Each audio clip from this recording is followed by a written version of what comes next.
C.S. 루이스의 유명한 얘기가 있죠. 고통은 하나님의 확성기다. 고통은 하나님의 메가폰이다 라고 그렇게 말했습니다.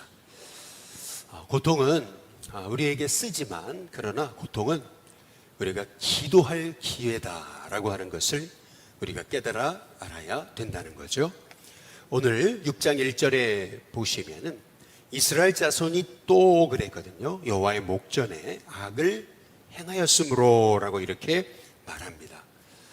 항상 반복해서 짓는 죄, 반복해서 짓는 그런 불순종이 실은 문제인 거죠. 왜 자꾸 반복하는 겁니까? 깨닫지를 못하는 거거든요. 그래서 하나님은 6장 1절에 보니까 여호와께서 7년 동안 그들을 미디안의 손에 넘겨주시니 라고 그렇게 말씀하고 계세요. 여기서 우리가 주목해 볼 단어는 미디안의 손입니다. 실은 이스라엘 자손을 하나님의 손으로 붙들고 계셨는데 이스라엘이 반복해서 죄를 짓고 불순종하니까 하나님이 붙들고 계시다가 미디안의 손에 넘겨주시잖아요. 그러니까 그들이 고통을 당해요. 그러니 그 고통은요, 단순한 고통이 아닙니다. 그 고통은 실은 하나님의 확성기죠. 깨달으라고 하나님의 메가폰입니다. 기도하라고 하나님이 고통이라는 것을 허락하신 거죠. 그런데 6장 1절에 보니까 이렇게 얘기하거든요. 이스라엘 자손이 또 여호와의 목전에 악을 행하였으므로 여호와께서 7년 동안 그랬거든요. 그들을 미디안의 손에 넘겨주셨다 이렇게 말씀하고 계세요.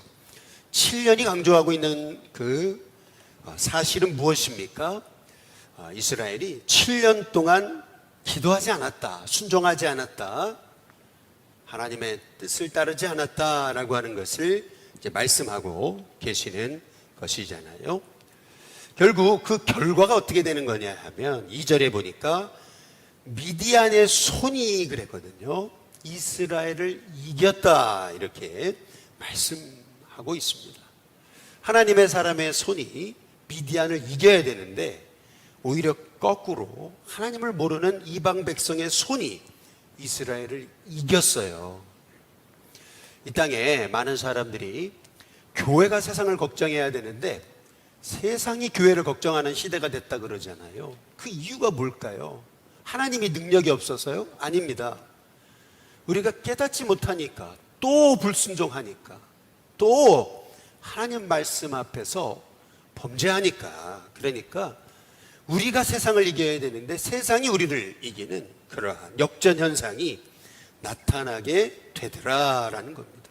어떻게 미디안이 이스라엘을 이깁니까? 2절에 보니까 이스라엘 자손이요, 미디안 때문에 산에서 그래요. 산에서 웅덩이와 굴과 산성을 자기들을 위하여 만들었다 이제 이렇게 얘기하거든요.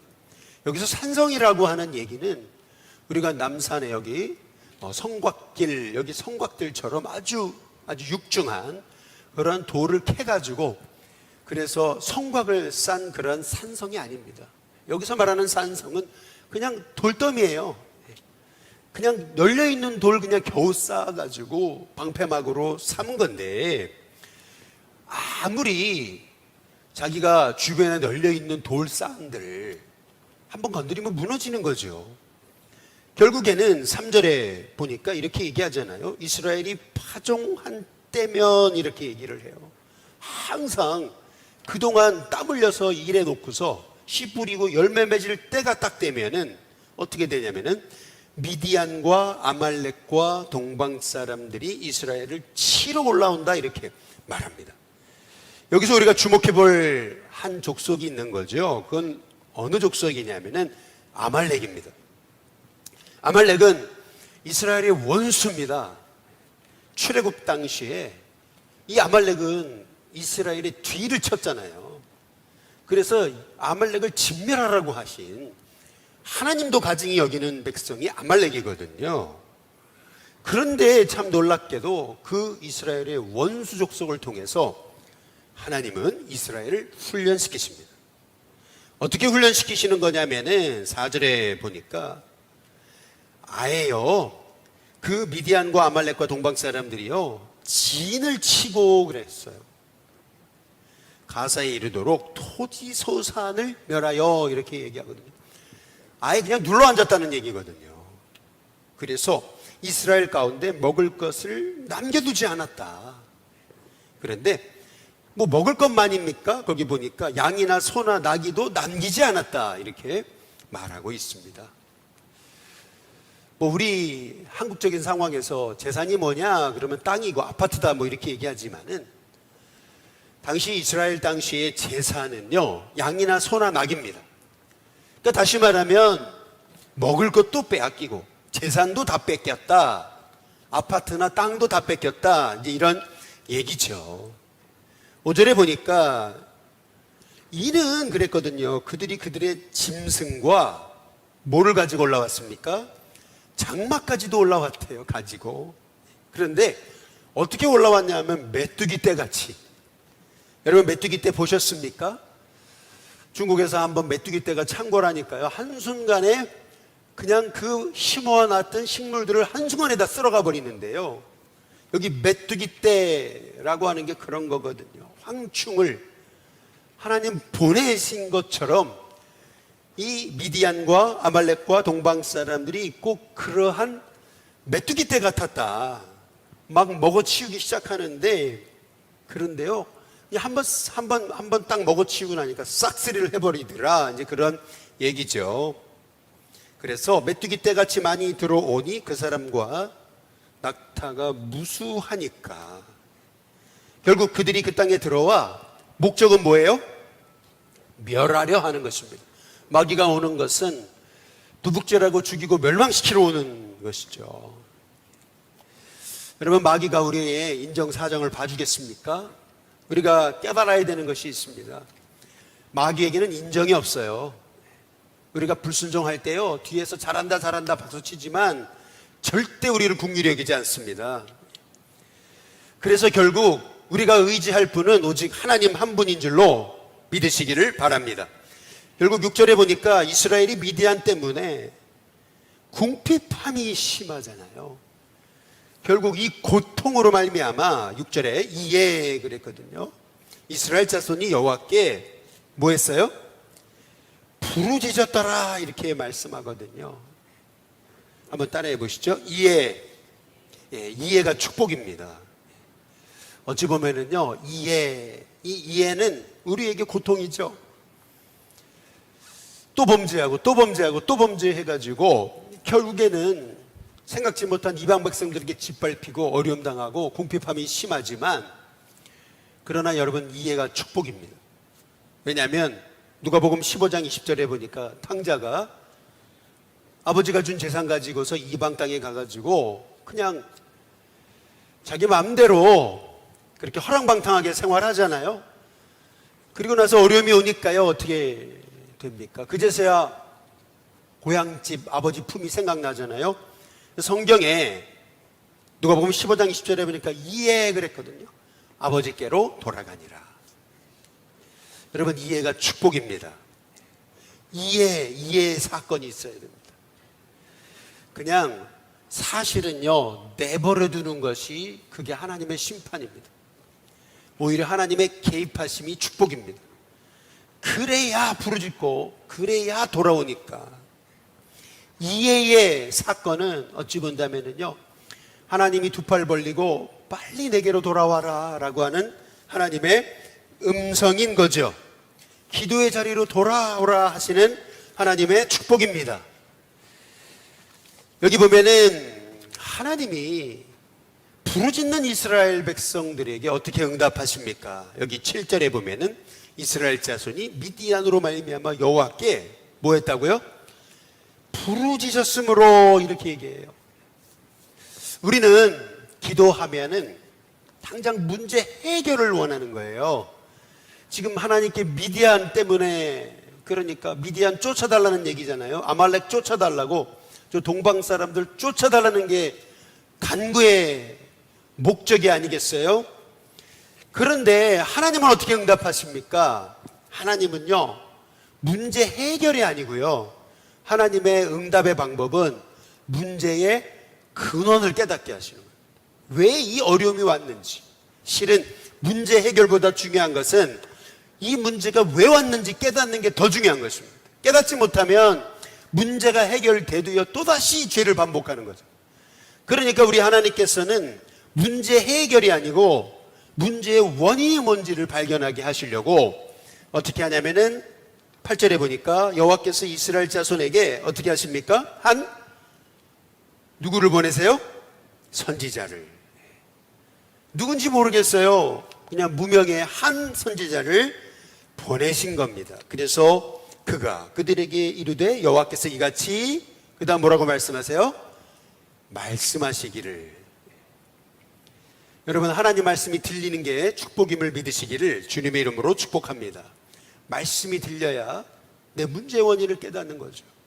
문제의 원인은 미디안이 아니고요, 오늘 말씀해 보니까 8절에 이스라엘이요, 여기 잘 보세요. 이스라엘 하나님 내가 너희를 애굽에서 어떻게 하셨어요? 어떻게 하셨습니까? 인도하셨어요. 그리고 너희를 그 종되었던 집에서 어떻게 하셨습니까? 나오게 하셨습니다. 그리고 9절에 애굽 사람의 손과 너희를 학대하는 모든 자의 손에서 너희를 뭐예요? 건져내셨습니다. 우리가 여기서 주목해 봐야 되는 것이 있어요. 그게 뭐냐면 이스라엘이 누구 손에 있었어요? 애굽 사람의 손에 있었습니다. 이스라엘이 불순종하니까 미디안의 손에 넘겨주셨잖아요. 미디안의 손에 넘겨주셨던 하나님이요, 다시 이스라엘을 하나님의 손으로 다시 이제 이끌어내시는 과정이 하나님이 이스라엘 백성에게 행하신 일이거든요. 그래서 어떻게 하셨습니까? 9절에 보니까 그들을 너희 앞에서 어떻게 하셨어요? 쫓아내셨어요. 그리고 그 땅을 너희에게 어떻게 하셨습니까? 주셨습니다. 그러면서 10절 내가 또 너희에게 이르기를 나는 너희 하나님 여호와이니 너희가 거주한 아모리 사람의 땅의 신들을 뭐하지 말라고요? 두려워하지 말아라 하였으나 너희가 내 목소리를 뭐하지 않았습니까? 듣지 않았습니다. 여러분, 불순종이 무엇입니까? 불순종은 하나님의 말씀을 듣지 않는 것입니다. 듣지 않는 게 불순종인 것입니다. 왜 듣지 못합니까? 결국은 왜 듣지 못하는 거냐면 깨닫지를 못하는 겁니다. 여러분, 아이들이 잘못을 했는데요, 부모가요 매를 들잖아요. 막 때려요. 그런데 고개를 딱 치켜드는 아이들이 있잖아요. 왜 치켜듭니까? 내가 뭘 잘못했냐는 거죠. 그러면 어떻게 됩니까? 더 맞는 거죠. 여러분, 깨달아야 결국에는요 우리가 하나님의 손에 붙들리는 은혜가 있게 되는 줄로 믿습니다. 그래서 11절에 보시면 여호와의 사자가 아비에셀 사람 요아스에게 속한 오브라에 이르러 상수리나무 아래에 앉으니라. 마침 요아스의 아들 기드온이라고 이렇게 말씀하시거든요. 여러분, 우리가 아무리 환경이 안 좋아도, 환경이 어려워도 낙심하지 마시기를 주님의 이름으로 축복합니다. 낙심할 이유가 없어요. 왜냐하면요, 아무리 환경이 어려워도 그 환경을 다스리시는 분은 우리 하나님이시기 때문에 그렇습니다. 하나님은 언제든지 그 환경을 돌이킬 수 있는 하나님이신 줄로 믿습니다. 환경이 어려운 게 아니에요. 하나님의 사람이 없는 거죠. 그러나 아무리 환경이 어려워도 하나님의 예비된 사람이 있습니다. 하나님은 그 사람을 찾으십니다. 그런데 놀랍게도 하나님이 찾으신 사람이 누구냐면은 뜻밖에도 기드온이라는 사람이죠. 기드온이라는 사람이 어떤 사람입니까? 11절 중간 이후에 보니까 기드온이 미디안 사람에게 알리지 아니하려 하여 그랬거든요. 밀을 포도주 틀에서 타작하더니 라고 그렇게 말합니다. 포도주 틀은 이렇게 웅덩이처럼 돼 있어가지고, 그래서 포도주 틀에 들어가면은 사람들이 지금 포도주 틀에서 포도를 밟고 있다라고 하는 것을 알 수가 없죠. 다시 말해서 기드온이 미디안 사람에게 알리지 아니하려 하여 밀을 포도주 틀에서 타작했다라고 하는 말의 의미는 이 기드온의 자신감이 없는 모습, 다시 말하면 미디안 사람에게 안 들키려고 어쨌든 먹고 살아야 되니까 밀을 포도주 틀에서 타작하고 있는 이러한 소심한 그런 사람의 모습을 성경이 오늘 말씀을 통해서 우리에게 말해주고 있는 겁니다.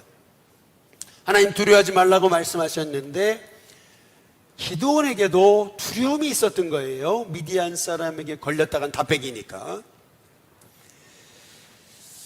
여러분, 이 말씀을 통해서 우리가 깨닫게 되는 것은 기드온의 첫 출발은요, 우리와 똑같았다는 겁니다. 우리처럼 연약하고, 우리처럼 소심하고, 환경 바라보고, 우리처럼 두렵고.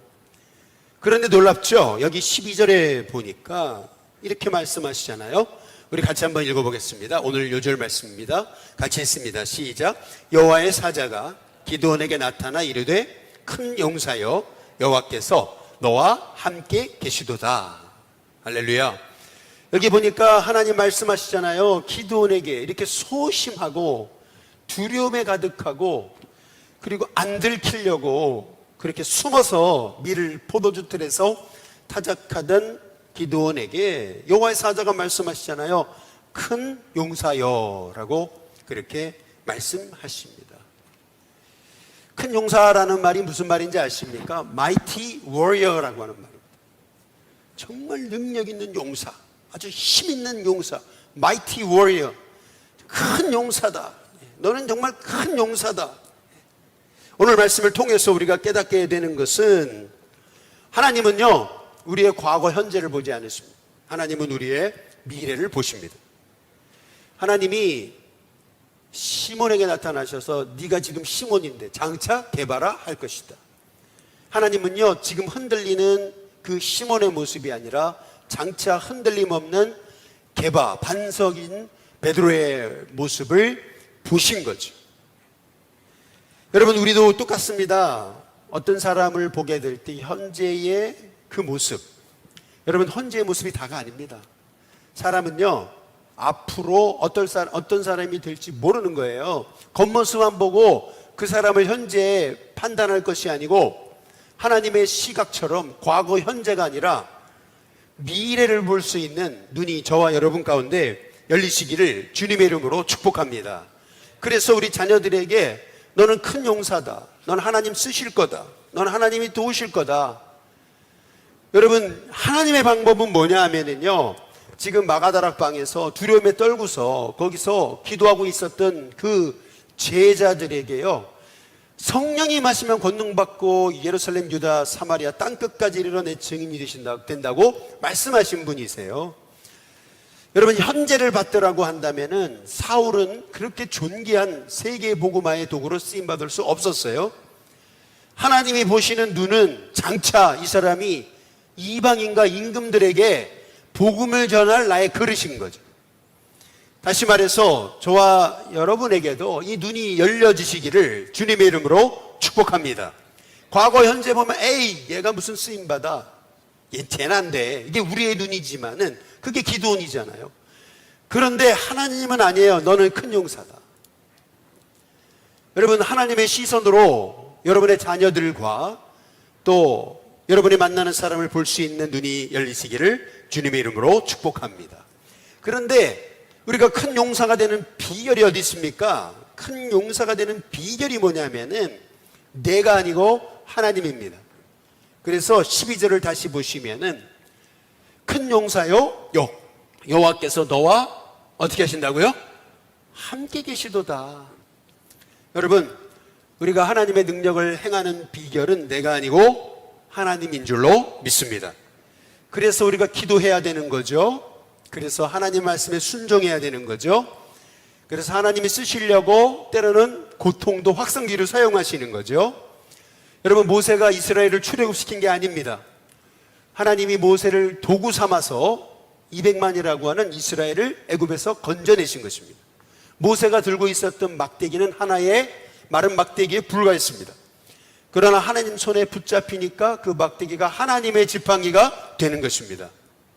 웨슬리도 성령 받기 전에 그는 구원의 확신조차 없었습니다. 구원의 확신조차 없던 내가 어떻게 계속 설교할 수 있겠습니까? 라는 질문에 그런 대답을 했다잖아요. 이야, 참 그 조언을 해준 그분은 참 지혜로운 사람이죠. 나는 구원의 확신이 없는데 내가 설교해도 되겠습니까? 그러니까 그렇게 얘기해 줬대잖아요. 구원의 확신이 없으니까 구원의 확신이 있을 때까지 설교하라고 그랬대잖아요. 여러분 마찬가지예요. 그렇게 연약한 사람, 웨슬리 같은 한 사람을 통해서 하나님은 지금도 일하시는 하나님이신 줄로 믿습니다. 그래서 우리가 하나님 말씀을 깨달아 알고 또 순종하고 붙잡히는 게 중요한 것입니다. 붙잡히려면 기도해야 되는 거죠. 그래서 하나님께서는 이스라엘로 부르짖게 하시는 것입니다. 여러분 기도하는 것이 축복인 줄로 믿습니다. 엎드려 기도하십시오. 문제가 올 때 저 미디안 때문에, 아말렉 때문에, 저 동방 사람 때문에, 저 철병거가 없어서 아닙니다. 엎드리면 문제가 해결되는 줄로 믿습니다. 엎드리는 자를 하나님 주목하셔서 소심하고 두려움에 빠져있던 기드온조차도 하나님 들어서 300용사로 여러분 미디안 13만 5천을 물리치시는 분이 하나님이신 줄로 믿습니다. 여러분 그 놀라운 성경의 무용담의 출발점은 바로 하나님이 이스라엘 백성의 부르짖음에 귀 기울이셨다라는 것을 우리가 주목해 봐야 되는 것입니다. 부르짖으시기를 주님의 이름으로 축복합니다. 부르짖을 때 소망이 있습니다. 기도할 때 소망이 있습니다. 기도하는 한 하나님의 역사는 진행형이 됩니다. 오늘 이 새벽에 저희들 기도함을 통해서 저와 여러분이 기도원처럼 하나님과 동행함으로 내가 아니고 하나님의 일하심을 볼 수 있는 귀한 종들이 다 되시기를 주님의 이름으로 축복합니다.